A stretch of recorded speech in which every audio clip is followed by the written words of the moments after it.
Salut à tous et bienvenue dans le Kosua Show. Aujourd'hui, j'ai l'honneur de recevoir Sako Kamara, un comédien humoriste.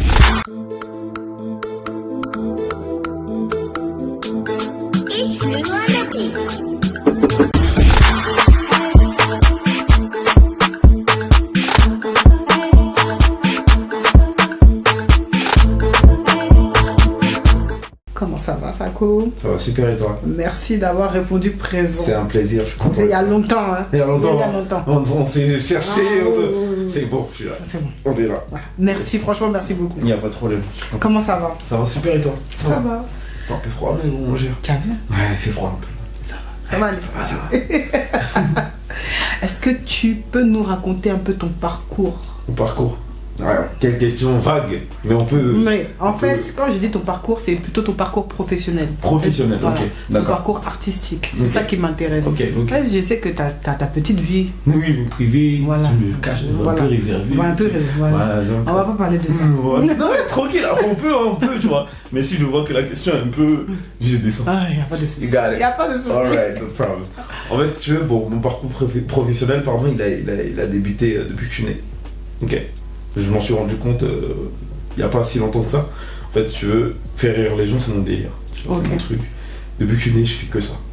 Genre, je sais pas, moi, à 10 ans, ma mère, elle me dit, toi, tu veux trop faire rire les gens, laisse-nous, on ne peut pas rigoler, laisse-nous. Elle m'a capté un jour, elle m'a fermé comme ça. Et moi, ça a commencé depuis que je suis petit. Et quand je suis arrivé en France, parce que je suis né en Côte d'Ivoire, tu vois, je suis arrivé en France, j'avais 12 ans. Et c'est là que je suis allé à l'école, tout ça. Et après, quand j'ai eu mon bac, c'est là où il y a eu l'époque des Vines. C'est vrai. Les Vines, c'est là que j'ai commencé en 2013. Bam, je me suis lancé. Vraiment un kiff. Je pensais à rien, notoriété. C'est pour ça qu'aujourd'hui, il y a des gens qui viennent me voir en me disant ouais, comment on fait pour être influenceur. Je suis désolé, mais j'ai pas essayé. Enfin, j'ai pas fait d'école pour ça. Tu vois, je l'ai commencé vraiment par passion. Et du coup, après les Vines, Facebook, les potes ont partagé. Ça a commencé à prendre de l'ampleur.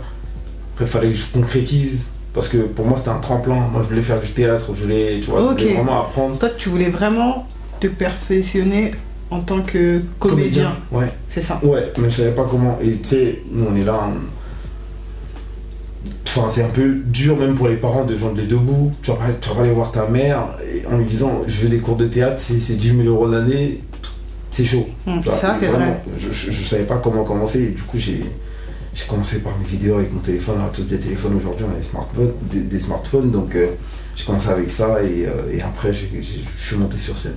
Pour moi, je me suis dit, là, il y a un truc à faire. Il faut concrétiser, il faut s'en servir comme tremplin, il faut être lucide et faire quelque chose qui est concret. Sans pour autant dévaloriser le métier d'influenceur ou des réseaux, parce que je le suis aussi, tu vois. Oui. Mais pour moi, il y avait une autre étape à franchir, tu vois. Donc, c'est là que j'ai commencé la scène et depuis 2015, bon, j'étais pas trop présent sur scène en 2015. 2016, 2017, là, j'ai vraiment commencé à être régulier sur scène. Et c'est là que j'ai fait mon premier spectacle en 2018 et depuis 3 ans, bon, avec le Covid, on peut enlever 1 an. Je monte sur scène régulièrement. J'ai fait l'Apollo Théâtre, j'ai fait l'Européen, qui est pas loin d'ici, je crois, c'est place Clichy. Ah, tu m'as vu à l'Apollo, voilà. J'ai fait l'Apollo Théâtre pendant un an et demi, juste avant le Covid, ça s'est arrêté. Mais aujourd'hui, ouais, je suis fier de ce que j'ai pu faire par rapport à là où j'ai commencé. Tu vois, quand c'est vraiment. Qu'est-ce que ça fait déjà de passer de la vidéo à la scène? Je peux te dire que c'est deux choses différentes, complètement. C'est pas du tout la même façon de bosser, ça n'a rien à voir. C'est vraiment. C'est de l'art, tout simplement. Le spectacle, le monde du spectacle, le one-man show, le fait de monter sur scène, c'est de l'art. Les vidéos, c'est pas de l'art. Les vidéos, c'est un autre domaine qui peut se rejoindre un peu avec... parce qu'aujourd'hui, moi, quand je fais mes spectacles, je suis obligé de faire des vidéos pour remplir mes salles, je suis obligé de faire des trucs pour communiquer, tu vois. Tu penses que c'est plus un complément, en fait? C'est un complément. C'est un complément pour aboutir au métier de comédien. C'est comme du travail, c'est comme si pour toi, les vidéos, c'était comme un entraînement, en fait. Aujourd'hui, c'en est un. Tu vois, au début, c'était pas de l'entraînement. Je faisais ça, c'était mon truc, tu vois, mais à partir du moment où tu passes le palier, aujourd'hui, il y a beaucoup d'humoristes qui sont un peu frustrés, des anciens, tu vois, qui sont un peu frustrés parce qu'en fait, avant, eux galéraient pour remplir leur salle. Ah, moi, je connais ça. Tu as connu ça, tu vois, c'est ça. Eux galéraient pour remplir leur salle de spectacle. Il fallait qu'ils fassent tous les cafés-théâtres, tous les... Et ensuite, les gens, ils les découvraient là-bas. Et ensuite, ils venaient à leur spectacle.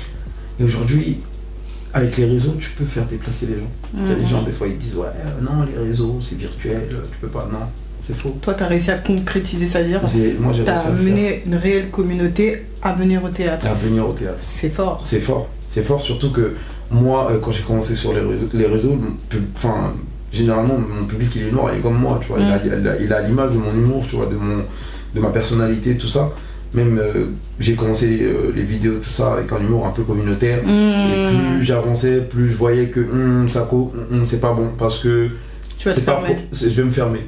C'est pas pour laisser ma communauté. C'est la dernière des choses à laquelle je penserais. Mais plus pour ouvrir mon audience, ouvrir mon public en fait. Et en plus, c'est pas comme si je vivais en Afrique. Je vis en France. Je vis ici, je vis avec des gens. Et moi, le but, c'est de ramener le maximum de gens possible. Et la majorité des gens qui vivent ici, on sait que c'est des Français souches, on sait que c'est des Blancs.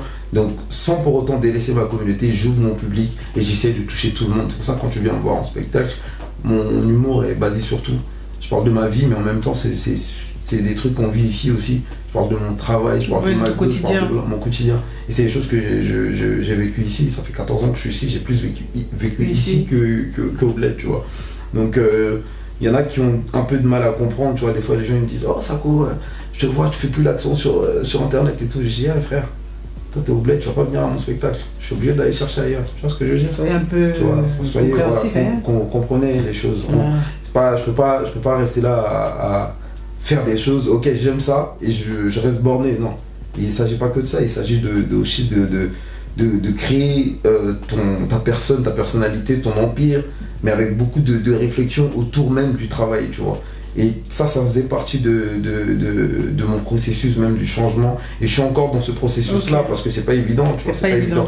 C'est une forme d'éducation, t'éduques les gens en fait. Les gens, ce que tu leur donnes, c'est ce qu'ils voient. Oui, exactement. Donc, tu t'éduques les gens et moi, je suis rentré dans un truc qui n'est pas mauvais, tu vois. Moi aujourd'hui j'ai la double culture, je suis franco-ivoirien, j'en suis fier, je le prône. Je peux pas me voir et dire oh non, je suis pas fier d'être ivoirien. Je sais que je suis fier d'être ivoirien, tu vois. Mais je suis aussi fier d'être français parce que c'est pour moi. Ça fait partie de toi. Ça fait partie de moi, tu vois. Pour moi c'est super stylé et même trop riche d'avoir plusieurs cultures. C'est trop bien. Je kiffe moi. Je kiffe de ouf. Aujourd'hui, je peux parler comme ça et quand j'arrive au bled, oh le vieux, c'est comment, mec? Oh, parle de ça. Ou bien, tu connais la fin là. Donc, je kiffe m'amuser. Quand je vais au bled, Mais c'est quand même une richesse, hein. C'est quand même une richesse, hein. Bien sûr, mais bien sûr. C'est vraiment une richesse. Moi, je vais au bled, je crois, il y a 2 ans, 3 ans. Et je m'oublie, genre, je m'oublie vraiment, je commande un taxi, mais je m'oublie et je choco. Nous, en Côte d'Ivoire, on dit choco. Oui, ça veut dire que, quand tu dis choco, ça veut dire que ouais, tu parles avec le français, gorge, la langue de Molière. Exactement. Donc, je m'oublie, excusez-moi, je vais à Pétro-Ivoire. Et le taxi, il entend le truc, il voit l'accoutrement, il se dit, ah lui, il n'est pas d'ici, je vais le couper. Ouais. Et quand je lui dis juste, c'était vraiment, allez, vas-y, 2 carrefours, 100 mètres, 200 mètres. J'avais la flemme de marcher, il faisait chaud. Du coup, je prends le taxi. Et là, il me sort un prix exorbitant. Il veut m'arnaquer. C'est là, il dit ah, le vieux. Donc, parce que tu m'as entendu parler comme les petits blancs. Tu penses que. Il dit le vieux, moi, mais ici, un petit d'ici. C'est que tu dis là, c'est fou. Il me dit petit. Pardon. Il savait pas que tu parlais comme nous. Faut monter en lait. Il s'est calmé tout de suite. Il était grave choqué. Tu vois. Et moi-même, ça m'a fait rire parce que je me suis dit, ça comme tu es bête. Tu es dans le terrain, faut parler de toute façon. Tu as provoqué. J'ai provoqué le truc, c'est ça, mais j'ai amorti après. Ça t'a loupé. Voilà, c'est ça m'a loupé. Pour revenir au milieu professionnel, le stand-up, c'est une forme de comédie qui est assez compliquée. Parce qu'il y a un rythme, les gens ne le savent pas. Il y a un rythme à tenir. T'as pas forcément quelqu'un, si t'es pas en duo, qui va te donner une réplique. Comment tu gères, parce que des fois il peut y avoir des blancs, comment on gère cette pression? Parce que moi c'est un truc que j'ai toujours refusé. J'ai fait du théâtre de très petit, mais le stand-up c'est un truc que j'ai fui. Ah ouais? Ah oui, parce que la pression du fait que t'es tout seul réellement sur scène, tu sais, y a pas réellement, j'avais l'impression qu'il n'y avait pas réellement ce fil conducteur. Tu dois faire rire. Tu vois? Si les gens ne captent pas ton truc, tu es là, t'as fait ta vanne et puis... T'es mort. t'es mort, oui. Est-ce que ça t'est déjà arrivé ça? Non mais attends, et c'est pas fini. Ah bah oui. Bah oui, ça finit jamais. Ça finit jamais. En fait, tu veux, c'est un travail perpétuel.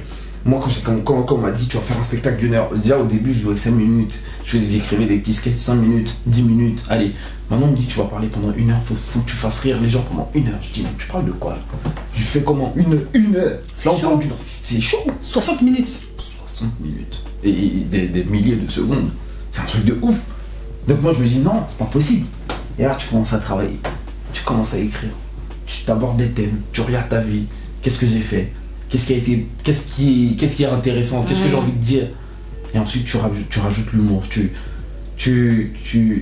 Moi, je parle de ma vie dans mon spectacle. Tu vois, vraiment, je parle de ce que j'ai vécu. Je suis franc avec les gens. Je suis honnête avec les gens. Si tu t'aimes ma personne, t'aimes la personnalité, tu vas adhérer à mon spectacle, genre, parce que ma vie elle est atypique, tu vois, elle est atypique. J'ai mon petit parcours et tout, comme tout le monde, tu vois. Chacun a sa vie, tu vois. Et moi, pour moi, ma vie elle est super drôle. Il y a plein de choses drôles qui se sont passées. Et moi, j'ai besoin de les raconter aux gens. Et quand je les raconte, si tu vois mon délire, tu captes mon truc, tu tapes des barres, tu rigoles. Et du coup, c'est ce qui fait que c'est plus facile, en fait, de faire un spectacle qui te parle à toi. Un spectacle même qui est sur toi. Parce que dans le filage, tu vas parler de ça. Et au fil du temps, en fait, tu vas retenir, en fait. C'est comme si là, je te donne un thème, tu t'écris un truc 5 minutes. Dans tes 5 minutes, tu as au moins 6 phrases. À force de répéter les phrases, tu sais quelle phrase tu sais qu'est-ce qui va marcher, voilà. Tu sais à quel moment. Exactement. Et du coup, tu as des blocs. C'est limite comme une chanson, en fait. C'est comme une chanson. Refrain, tac, voilà.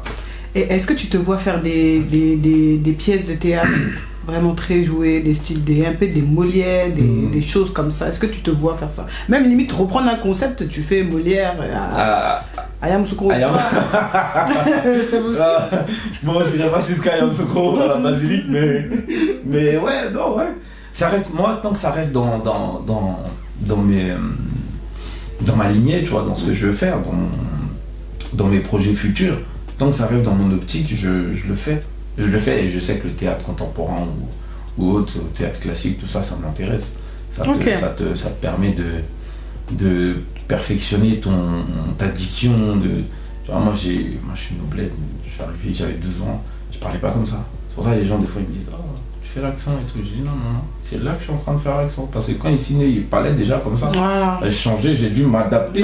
Tu vois ce que je veux dire? Oui. Donc c'est ça, les gens, ils comprennent pas, on n'a pas la même vie. J'ai changé l'accent péjoratif. Oui. Et c'est moi, ça, tu peux pas le changer, mon ref. Tu vois ce que je veux dire? C'est pas mauvais. C'est mon histoire. Et toi, tu veux m'enlever mon histoire, c'est comme si moi je viens dans ta vie, je dis vas-y. Vous avez du toupet? Ils ont du toupet quand même. Hein, vous êtes culottés, vous avez combien de culottes? C'est vous en avez combien? Sérieux. On vous a posé la question. Vraiment. Donc c'est ça en fait, tu vois, c'est ça. Et pour moi, j'ai vu que tu as fait du cinéma. Ça y est, maintenant on te voit même dans le grand écran un peu. Un peu. Qu'est-ce que ça fait de te dire que tu vas aller au cinéma puis on va te voir? C'est incroyable. Ta maman qui te disait non, tu vas pas nous faire rire, on ne va pas rigoler. Aujourd'hui, elle voit que. Bon, après, quand elle a dit ça, c'était vraiment. Elle me chambrait aussi. Moi, à la maison, tout le monde est marrant. Tout le monde est drôle. Chez moi, tout le monde est drôle. De ma petite sœur à mon père, tout le monde est marrant. Tout le monde. Et vraiment, elle me chambrait, tu vois. Mais aujourd'hui, ouais, elle est contente. Elle voit. Elle me soutient énormément. Elle me soutient beaucoup. Elle me donne beaucoup de conseils. Même dans la vie privée et tout. Enfin, ma mère, c'est mon pilier, genre. Mon pilier, ma mère elle est trop contente et quand elle m'a vu jouer avec Omar Sy, elle était heureuse. Tu vois. Premier spectacle, elle est venue, mon père il est venu, toute la famille, tout le monde était content. Moi, ma famille, elle me soutient depuis le début. Depuis le début, genre on sort des clichés. Ouais, ça c'est bien ça. Mon père il voulait pas que, il voulait que je sois un truc. Non, mes parents ils voulaient que je réussisse dans ma vie. Voilà, ils veulent que tu réussisses. J'ai pas encore réussi, t'estimes mais que t'as ils pas veulent encore que voilà. Non. Je suis trop loin de ça, j'ai même pas encore, j'ai rien fait encore. Non, à l'époque je te disais ça vient. Ça vient. Tu vois maintenant ça vient encore. Ça vient encore. Ça viendra. C'est pas fini. Suis Venus. Merci beaucoup. Comme ça moi je dirais je connais sa cause. Ah merde, bien sûr. Attends, et je changerai pas, t'inquiète pas. Donc non, mais mes parents m'ont toujours soutenu et le fait de voir que je suis passé au cinéma, c'est une fierté, mais c'est un combat aussi, c'est pas fini. J'ai eu que des petits rôles. Pour moi c'est pas assez. Tu trouves que l'industrie du cinéma en France elle est compliquée? C'est dur pour un noir. Ouais, faut le dire, faut mettre les points sur les i, faut dire ce qui est, tu vois. C'est dur pour les noirs. Après, moi, je rentre pas dans ce combat et tout de. Ouais, non. On va passer directement à la question qui fâche en même temps. Bah, donne-moi la question. Je te donne la question. Donne-moi la question. Est-ce que tu penses que dans l'industrie, Mhm. au niveau de vos rôles, et même pas. Bon, j'aime pas dire oui, c'est les noirs et tout, mais comme tu l'as dit, est-ce que tu penses qu'on vous valorise assez? Ça veut dire que, est-ce qu'on va vous donner, même que ce soit des petits rôles ou pas, que ce soit au théâtre ou pas, à part le stand-up, est-ce que tu penses que toi, en tant qu'acteur, on t'a assez valorisé? Bah, je sais pas, la question, elle est. On peut y répondre de plusieurs façons, tu vois. Valoriser, c'est quoi valoriser? Parce que je sais qu'il y a une chose qui est sûre, c'est que quand on peut donner un rôle qui n'est pas cliché à un noir ou à un blanc, on va privilégier le blanc. Ça, c'est clair, c'est une certitude. C'est une certitude. Maintenant, ils vont appeler les noirs pour quel genre de rôle? Ils vont appeler les noirs pour les rôles qui correspondent pour eux, qui correspondent au rôle de noir. Vraiment, mes rôles, c'était quoi? J'ai joué un immigré, j'ai joué un esclave. Est-ce que toi, ça te fatigue pas? Non.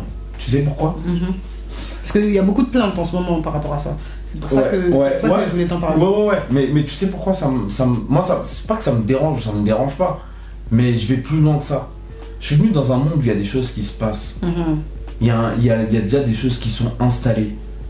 Tu sais, on est combien de personnes sur Terre? On est trop. C'est pas moi, ma petite personne, qui vais venir et qui vais tout de suite me lancer dans un combat qui existe depuis longtemps. Moi, mon combat, je le mène autrement. Je le mène avec le travail. Je vais travailler jusqu'à ce que toi-même tu te dises, ah, j'ai pas le choix, faut que je le prenne. Et moi, demain, il y a un petit, je vais lui raconter cette histoire. Il va dire, ok, bah, je vais travailler, tonton. Je vais travailler pour que je fasse comme toi. Et demain, ils n'auront pas le choix de me prendre dans leur film. Et pas pour un petit rôle ou pas pour un rôle cliché. Non, ils vont me prendre parce que je suis un travailleur, parce que j'ai bossé pour arriver à ce niveau-là. Ils n'auront plus le choix. Je vais aller encore plus loin dans ma question qui fâche. Vas-y. Tu vois ce qui s'est passé avec le phénomène de Ahmed Silla? Je sais pas si ça moi te aussi, dérange. j'ai vu. Non. Avec le phénomène de Ahmed Silla, où on a critiqué le fait qu'il ait pris un rôle pour se moquer de l'esclavage, des choses comme ça et tout ça. Toi, c'était quoi ta position par rapport à ce... Parce que c'est un comédien. C'est un comédien. Ouais, c'est un comédien. C'est Donc un comédien. les gens de la communauté étaient très offusqués, étaient fâchés. Même moi, j'ai fait débat dessus. En mode, il sait ce qu'il est en train de faire, il sait qu'il peut toucher des personnes, mais pour son travail, il va quand même faire. Est-ce que pour toi, tu penses que moi, comme c'est ton travail, tu dois faire quoi? Pour moi, il y a des choses qui se refusent. Moi, j'ai joué le rôle c'était un esclave. C'était dans Chocolat, le film de Chocolat. Et c'était à l'époque coloniale où les Noirs étaient dans des enclos et tout ça, et je faisais partie des Noirs qui étaient dans les enclos. Ça raconte l'histoire. J'ai fait le rôle parce que je me dis, j'ai envie de débuter, j'ai envie d'apprendre, tu vois. Le fait de tourner avec Omar Sy, pour moi, c'était une expérience. Je me suis pas arrêté qu'au fait que j'étais un esclave, tu vois. Je me suis dit, ok, ils ont fait un truc, il y a une histoire à raconter. Aujourd'hui, vous m'avez appelé pour ça, mais moi, je travaillerai et je ferai en sorte que demain, vous m'appelez pour autre chose qui n'a rien à voir avec ça, tu vois. Et Ahmed Silla, je pense que c'est très personnel, tu vois, ça, tu vois. Je pense qu'il aurait pu refuser le rôle parce que c'était beaucoup. Enfin, bon, après, je compare pas sa scène à la mienne parce que c'est pas pareil du tout, ça n'a rien à voir. Ça n'a rien à voir. Mais je me dis, aujourd'hui, moi, on me propose, il y a certains rôles, on me propose par principe et par fierté et même par soutien pour ma communauté. Je dirais non, tu vois. Je dirais non. Ça, c'est pas non. Bah, après, t'as une équipe derrière toi, t'as un truc. Peut-être qu'Ahmed Silla, je sais pas s'il y a une bonne raison d'avoir fait ça, mais... Est-ce que tu comprends que les gens soient offusqués? Bien sûr. Bien sûr. Parce que moi j'ai vu les images, c'est pas joli. C'est pas joli à voir, tu vois, non plus. Donc non, bien sûr, je comprends les gens, tu vois. Mais après, faut regarder, il y a beaucoup de choses à prendre en compte. Faut regarder le pourquoi du comment, faut voir qu'est-ce qu'il avait dans la tête. Je pense pas qu'Ahmed il soit pour l'esclavage ou quoi que ce soit. Quand même, ça allait m'étonner, hein. Ça serait bête de penser ça, tu vois. Donc faut voir. Mais je comprends les gens qui sont offusqués. Ok. On va passer maintenant à la partie confession. tu partages ta vie à travers les sketchs. Mm. Est-ce qu'il y a un moment dans ta vie qui t'a touché et que tu l'as transformé en scène rigolote? Hein? Est-ce que tu peux nous raconter une scène? Ouais, je vais pas, parce que j'en parle dans mon spectacle, mais je vais pas spoiler, tu vois. Il y a une période où je sais, j'ai fait du taekwondo. C'est un sport de combat, je sais pas si tu connais. Je vois C'est que comme la boxe, mais c'est avec les jambes. Ah, que tu fais Ouais, comme Kung Fu un peu. Tu vois, je tape, Faut faire doucement. déplacer un peu la clausule. Non, c'est ça, tu peux pas. Tu as fait la pub tout à l'heure, c'est bien, c'est joli. C'est joli, hein? C'est flamboyant. quoi. Voilà. Ouais. Donc, ouais, j'ai fait du taekwondo pendant 15 ans et il y a une période où je me suis blessé gravement. C'était chaud, tu vois. Et je me suis fait opérer et tout. Et c'était une période difficile, ouais. C'était compliqué parce que j'avais perdu 10 kilos en 2 mois. Oui. Incroyable. J'étais devenu comme ça. Et ça, c'était juste avant mon premier spectacle.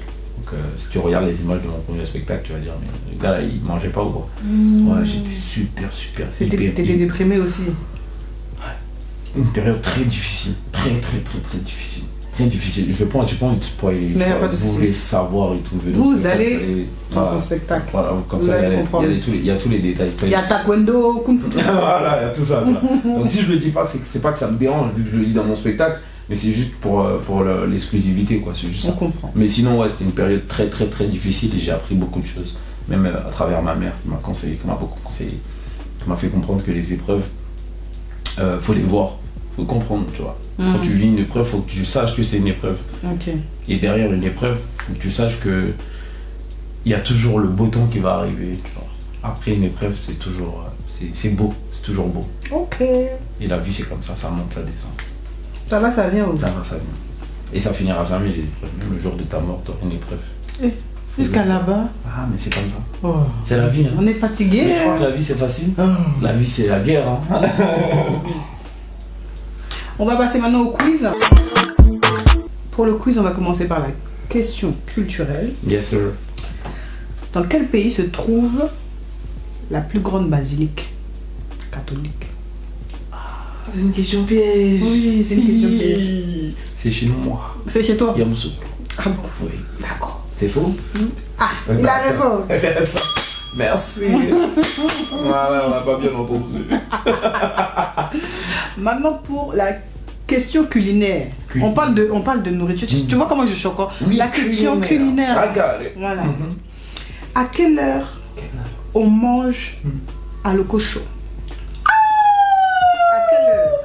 Mais c'est quelle question ça? Mais je sais pas, les gens se demandent. J'ai posé la question à Il est quelqu'un quelle d'autre. heure? Mais il est 17h, mais c'est à 16h30 on mange. Ah, Ça, c'est le goûter. c'est le goûter. C'est le goûter. C'est pour le goûter. C'est pour le goûter. Maman la reine. Avec œuf. Ah. Et œuf, et puis tu mets piment à côté, de toute façon. Puis quand tu ouvres l'œuf, la même jaune d'œuf, là, tu mélanges ça avec le piment, de toute façon. Et puis, hey, Ça c'est un goûter. c'est un goûter que tu dois goûter. D'accord. Merci. La dernière question, c'est musical.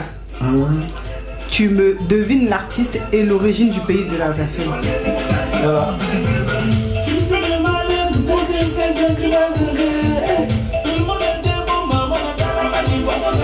Madagascar.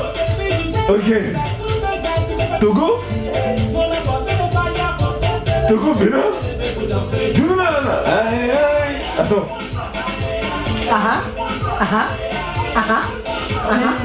Madagascar. C'est pas les Toufan? C'est ça? C'est les Toufan, non? C'est pas les Toufan? Attends. Non? En tout cas, c'était bon, c'était une bonne musique. Bon, en tout cas, si vous voyez la vidéo, sachez que j'ai dansé sur votre musique, mais j'ai oublié votre nom. Voilà.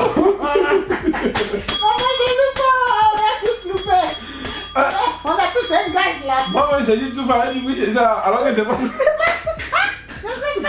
Mais du coup, c'est qui? C'est qui? Faut nous dire à la régie. Tour de gaz. Mais c'est. Yeah! Tour de gaz. Ah! Comment tu as pu faire ça? Pardon, hein? C'est mes gars en plus, toujours je les connais et tout. Oh. La vie de ma mère. Là, j'ai déconné là. Il faut faire le gage. Mais la musique il a dansé. La musique il a dansé. C'est pas possible. désolé. Je suis désolé, les On gars. te demande pardon. Non, moi, j'ai C'est dansé. chez moi, c'est mes frères. Côte d'Ivoire. Mais en fait, la sonorité, c'est ça qui m'a fait penser à tout fan. Lui, je sais même pas comment il peut faire des choses comme ça. Nous deux. Magasin. Je connais la danse, donc ne me jugez pas, les gars. C'est juste, c'est un oubli. Voilà. C'est un oubli. Alors, pour le débat, comment, selon toi, tu vois la communauté ivoirienne dans la diaspora ici? Est-ce que tu vois qu'elle se soutient? Est-ce que tu vois que vous êtes... Tu sais, il y a cette union un peu qu'on voit chez les Congolais. Est-ce qu'il y a ça aussi chez les Ivoiriens? Moi. Ok. Après, on se connaît, hein, nous, les Ivoiriens. C'est comme si c'est comme ça. Mais ça avance. L'Ivoirien, il aime beaucoup quand son frère perce ailleurs et puis ensuite lui il vient et dit ah c'est un Ivoirien, ah il suis fier. Okay. Mais c'est une partie. Ok. Comme dans toute chose, c'est une partie. Parce qu'il y a beaucoup d'Ivoiriens qui soutiennent. C'est ça. Beaucoup d'Ivoiriens. Moi quand je vois un frère Ivoirien, je suis trop content. C'est ça. Je dis ah 227, allô en même temps tu vois. Donc moi j'ai une autre mentalité. Mais franchement c'est pas pour... moi je vois quand même dans le domaine artistique que quand même vous êtes quand même présent. Quand tu vois quand même les blogueurs, vous avez amené tout ce concept de blogueur.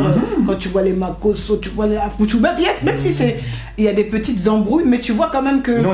Il y a l'organisation quand même derrière. Il y a un système même sur les réseaux. Les Ivoiriens sont beaucoup actifs, tu vois. Il y a beaucoup. Bon après nos buzz, on les fait sur des buzz, tu vois. Mais c'est actif. Mais non, c'est actif, super actif. Il y a une vraie industrie autour de ça, même en Côte d'Ivoire et tout. Non, ouais. Il y a, mais la diaspora ici, et même en Côte d'Ivoire, tu vois, on est de nature à... On laisse un peu le gars faire son chemin, un peu, vas-y. Charbonne bien, les gens on doit l'aider ailleurs, ensuite nous on doit l'aider. Moi c'est ce que j'ai ressenti, tu vois. C'est pas méchant, hein. Moi je vois rien, voilà quoi. Mais je l'ai ressenti un peu. Par exemple, il y a quelques années, je suis allé au Sénégal et tout. Je vois les Sénégalais, comment ils m'ont accueilli, tout ça. J'étais choqué. Ils m'ont pas idolâtré, tu vois. Moi, je suis pas à la recherche de ça, tu vois. Mais plus respecté. Genre, juste le minimum que j'ai fait, ils me l'ont prouvé, tu vois. Ils m'ont prouvé que, vas-y. Tu vois, je marche, ah ouais, ça fait plaisir et tout. Quand tu vois, on te voit, limite, même là, passe, tu entends. Oh, allez, on connaît ça, on connaît ça. Mais ça peut être une minorité ou truc, mais c'est une expérience que j'ai vécue, tu vois. Donc voilà, c'est pas, je vais pas faire la langue de bois ou quoi que ce soit, c'est pas méchant. Mais apprenez à bien soutenir, quoi, c'est important. C'est important. Ne laissez pas les autres. C'est important dans le sens où valider que bon, voilà. Vous avez quand même créé des concepts importants, c'est-à-dire le coupé-décalé. Tu vois, non? Les théâtres, ma famille, les choses comme ça. Ouais, non. C'est quand même. On est trop fort. Culturellement parlant. On est trop fort. Voilà. On connaît ça. Ouais. T'as bien le plus d'eau au monde. C'est pas Est-ce que ça coupe? Tu vas nous créer peut-être quelque chose comme ma famille ici? Moi, ça me manque. Hein. Ah, peut-être pourquoi pas. Hein. C'est une autre étape. Mais après, ça demande beaucoup d'organisation, beaucoup de boulot, tout ça. Faut être objectif. Moi, je me vois pas là aujourd'hui, tu vois. Et demain. J'ai fini avec la scène, j'ai atteint mon objectif à ce niveau-là, ou même à mi-chemin, ouais, une petite pause, bosser sur une série, écrire, faire des trucs, bien sûr. Okay. Bien sûr. En tout cas, merci. Merci à toi. Merci, c'était stylé. Est-ce que tu as une actu? Tu as dit tout à l'heure ton spectacle, bien sûr. Bien sûr. Où est-ce qu'on peut te retrouver? Où on va aller payer les billets? Allez payer les tickets, s'il vous plaît. Venez soutenir, c'est important. C'est important. Nous, on travaille, on écrit, tout ça. C'est pas pour jouer au salon de notre salon. C'est pour vous faire rire. Il y en a même, ils ont déjà rigolé à mes vidéos, mais pour venir, c'est un problème. Mais en tout cas, moi je comprends, tu vois, c'est pas dans le théâtre, c'est pas dans notre culture, c'est pas dans la culture des genres. Il y a des échos et tout, quand même. Oui, non, mais je veux dire, ici en France, quand tu regardes ici en France, nos frères ils se cherchent. Tu vois, tout le monde se cherche, tu vois. Tu vas au travail, tu rentres à la maison, il y a ça, des fois il y a les enfants, t'as du mal à sortir. Donc moi j'en vais à personne, tu vois. Mais invitez votre copine, vous allez au théâtre, vous allez rire. Tu l'as fait rire. Tu vois, tu l'as fait rire un peu. Ça change. Et c'est mieux. Ça change, je te jure, ça change les soirées. Ça casse la routine. Ça permet de vivre autre chose même. Tu vois, c'est bien. C'est important, c'est vraiment important c'est pas pour que vous veniez à mon spectacle, mais même dans votre vie, ça peut casser quelque chose, tu vois. Ça fait du bien, des fois de sortir. Donc c'est voir autre chose. C'est à la porte de la Villette, c'est à la porte de Pantin. Voilà, c'est tous les vendredis à 20h. Ok. Voilà, donc venez, si vous ne riez pas, c'est que vous n'avez pas ri, c'est tout. On va chercher. Voilà. Alors, merci beaucoup. Tes réseaux. Sako de comédien. Sako Kamara. Sako Kamara. Yes sir. You know what it is. Yes. Toujours. Donc Sako Kamara sur les réseaux Instagram, Facebook. Bon, Snap, pas trop actif, mais Snap c'est Sako Montana. Et voilà, je suis très content d'avoir fait l'interview avec toi. Merci beaucoup. Merci beaucoup. On s'attrape bientôt au spectacle, hein? Voilà. Sans plus tarder, maintenant, comme vous savez, vous allez commander vos belles perruques, vos magnifiques chevelures chez Femmes de Unique Touch, sponsor officiel du Cossoir Show. Voilà. Ensuite, vous allez vous faire sublimer chez AMG Beauty. On n'oublie pas Food Roots. Et les partenaires qui arrivent, venez en DM, on discute, vous venez. Y a pas de soucis, vous bien? Bien. Voilà. Merci. Merci, à bientôt pour un nouvel épisode du Cossoir Show.